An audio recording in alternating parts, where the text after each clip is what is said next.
Area మొత్తం ఒక అడవిలా ఉండేదట.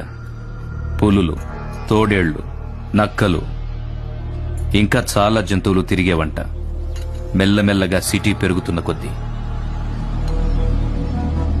అడవితో పాటు జంతువులు కూడా అంతరించిపోయాయి.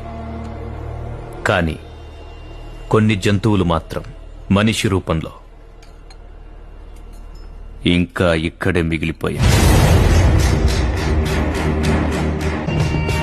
ఈ జంతువులు ఆయా ఏరియాల్లో గ్యాంగులు నడుపుతూ, దందాలు చేస్తూ ప్రజల్ని ఇబ్బంది పెడుతున్నాయి. అర్థమైందిగా?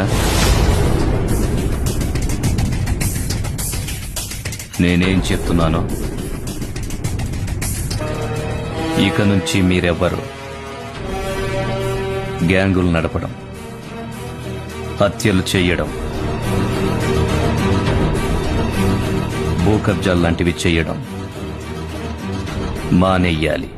ఇది నా రిక్వెస్ట్ కాదు.